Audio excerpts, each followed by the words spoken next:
Alright guys, I'm going to go over the free response for the momentum test. So for the free response, we have a cart A, and they told us the mass of cart A is MA, its initial velocity is to the right, VA, and it collides with cart B, and its mass is MB, and it says cart B's mass is less than cart A's mass, and cart B is initially at rest. Okay, friction is negligible, so we know that momentum is going to be conserved. Suppose that cart A rebounds from cart B, moving to the left after the collision with a speed of v1. In what direction does the cart B move after the collision? Most of you were able to reason out that cart B will move to the right. And I think the reason most of you were able to check that cart B will move to the right is because it was initially at rest. So a lot of you said something like the force from cart A is to the right on cart B, so it will move to the right. And that's correct, but it's incomplete in terms of physics principles.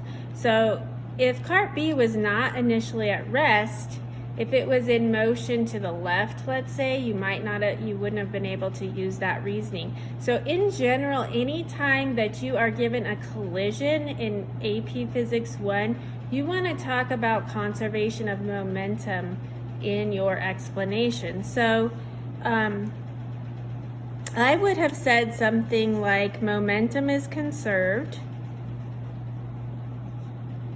That's always a good place to start with collision problems when we have no friction, okay? And then I would have talked about the initial momentum of the system being to the right. So initially, cart A is the only one with momentum, and cart A is moving to the right. So I would have said something like, since initial momentum is to the right, gosh dang my pencil.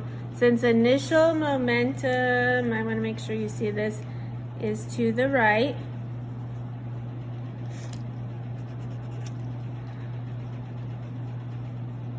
final momentum must also be to the right.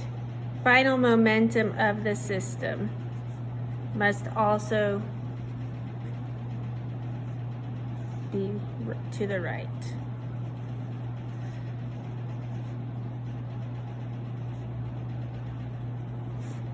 And since cart A is moving left after the collision,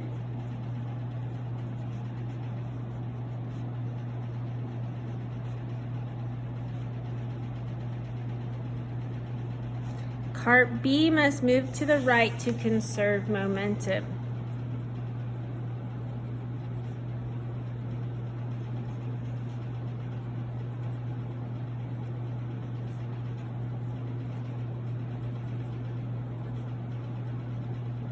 So I'm going to read this to you again. Momentum is conserved. Since initial momentum is to the right, final momentum of the system must also be to the right. Since cart A is moving to the left after the collision, cart B must move to the right to conserve momentum. You could have used Newton's third law here. You could have said momentum is conserved since cart B's momentum changes to the left, cart A's momentum changes to the left, cart B will experience an equal and opposite change in momentum to the right. You could have said that as well. So that is part A. Part B is derive an expression for the speed of cart B after the collision in terms of given quantities and fundamental constants. So I always like to write down the variables that I can have. I can have MA, MB, V0, and V1 in my final answer, and any constants I might need. So for my conservation of momentum statement, M1 V1 plus M2 V2 equals M1 V1 prime plus M2 V2 prime. And then I have to use the variables that were given in the problem. Well, I know for this problem, cart A is my 1, cart B is my 2. But I know cart B is not moving initially, so I can get rid of its momentum from the initial side. So I have MA times V naught equals MA times negative V1, because after the collision, cart A is going to the left with the velocity of V1. I noticed many people did not make V1 negative when they did this problem, plus MB V2 prime. So I'm trying to solve for this guy. Another mistake that I saw, some people got rid of MA. So they crossed off MA and canceled it out. We cannot do that here because MA is not present in every single term. If you notice, this last term is MB times V2 prime. It does not contain MA, so we cannot cancel out MA. So to solve for this, I'm going to add MAV1 to the other side.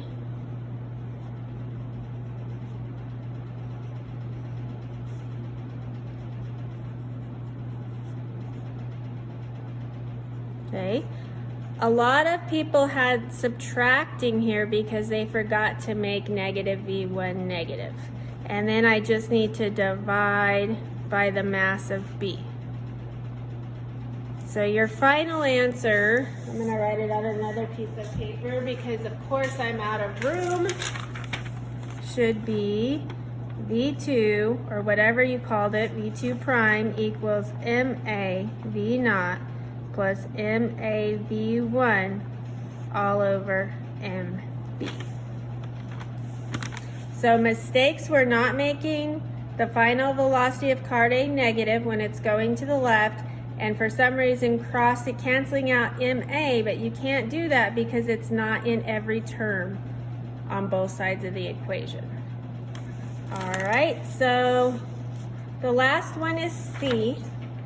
Consider the collision for which your equation in part B was derived, except now suppose that cart A sticks to cart B instead of rebounding.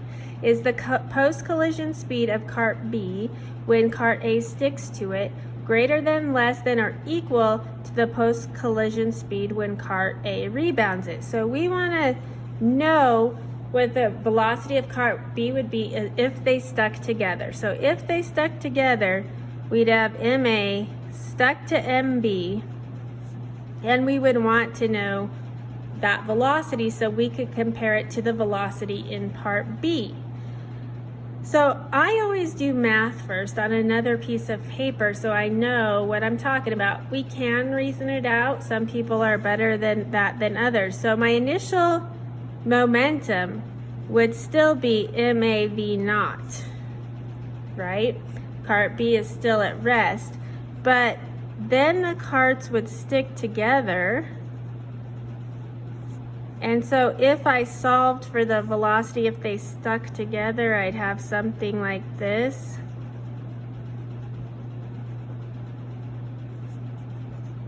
And if I compare that to what I got for part B, let me move my papers up. I have a bigger denominator, right? I have more mass, so I'm dividing by a bigger number. So velocity is going to be less after they stick together. And I'm going to read you, that's mathematical way to look at it, but I'm going to read you the answer off the answer key as well. Give me a second.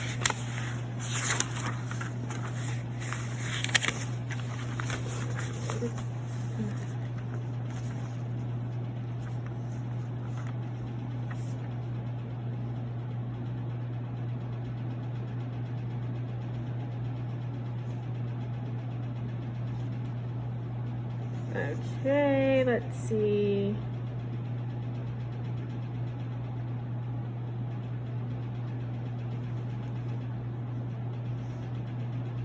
Okay, so here's a good way to explain it with words. And I'll put it on here and I'll read it to you. Since the momentum of the system is to the right initially, like we said above, and it's the same in both cases, ma times v prime, cart B must have more momentum in the situation where the cart moves left after the collision to balance the left momentum. That makes sense, right? If cart A is going to the left, cart B has to have a greater momentum to push the momentum to the right than if they were both going to the right. So I'll leave that here for a minute so you can read it or take a picture of it. So if you would like to submit the optional free response to me, I tried to find one that was very similar to this one. You can resubmit that to me this weekend and I'll recalculate your scores. So the free response optional is on today's tab on Google Classroom. Bye!